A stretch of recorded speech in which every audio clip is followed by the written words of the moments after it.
Hi there, Richard Brook here. So I'm actually in the kitchen right now because you never really know quite when the creative impulse is going to come through. So it's hit me while I'm cooking the evening dinner. So I was going to talk a little bit about what happened to the whole Creative Yoga London thing, and how it's kind of evolved on into creative wellness. Because people often ask me about the London events, when are you going to be doing the singles yoga or the couples yoga and all that type of thing. And essentially what happened, I guess, is that I feel that what I do now runs to a deeper level of effectiveness. Even though what it looks like I'm doing now is a bit straighter, it actually feels much more effective. So I kind of evolved through doing some really super creative stuff in London. And at the time, it really felt like my creative energy was in there. We had a really big weekly yoga class and social going on. Introduced so many new people to yoga because I think they saw it as a bit more of an accessible way in. The fact I'd get to do yoga and then we'd hang out after in the pub or whatever. People really enjoyed that part of it. And then when I was doing the singles events, that was a lot of fun as well. And no one else out there was really doing anything similar. I was really working really strongly with this idea of yoga as union, being present in yourself, being present with someone else. And it was a lot of fun, and it was kind of really skirting a few edges with that, where people don't often go. At the time, creatively, what was going on for me was I was just fed up with going to yoga classes, and there just being this distinct lack of connection, because for me, yoga is union, and union also involves being connected to the world around you. So my yoga classes took you through this series or sequence of connecting with yourself and then connecting with other people. And I was doing lots of heart opening yoga, and I recognised that afterwards people were a lot more socially comfortable. So it really fitted to do a singles event with loads of partner yoga, and then afterwards people would hang out and be a bit more, feel like they're a bit more comfortable in their authentic self. Then we had the couples yoga going on.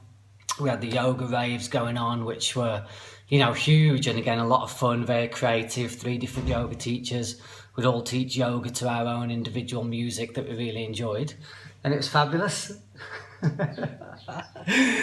Yes, there we go. That's always the danger with a spontaneous blog. But what kind of came next was, I've been spending a lot of time also working at this retreat centre in Portugal, where I work now, Moinhos Velhos, spend a lot of time. And I could see that what I could do there is I could contain those elements of connection and throw on top of it something much, much deeper as well. Because that's the thing, is that the partner yoga, the couples yoga, the Tuesday night events were taking people to a certain place. And then it wouldn't go any further. For whatever reason, in that place, within that set of dynamics, there was a certain depth of how far I could get with people in terms of taking them into a really deep inward journey. And I think part of that was because a lot of people saw them as a one-off event. And, you want a kind of sense of progression with yoga classes. And although I did also do a regular weekly class, more often than not, I'd get more people coming to the event type yoga. Whereas out here, you get a few days with people at a time when you work at a retreat. And so I really set up in a really beautiful environment to take people really deep, and also then be able to put those connection elements in there as well. And we're kind of pre-programmed inside ourselves to move towards what feels light, so we tend to move towards things instinctively that feed us and nourish us more. And I could see the degree of transformation that we were getting through doing the retreats was much deeper than really what we was getting through doing, the weekly event type yoga in London. Now, I don't ever rule out going back and doing something similar to that, but what it would be is that it would be an evolution rather than like a kind of essentially like a going back to something.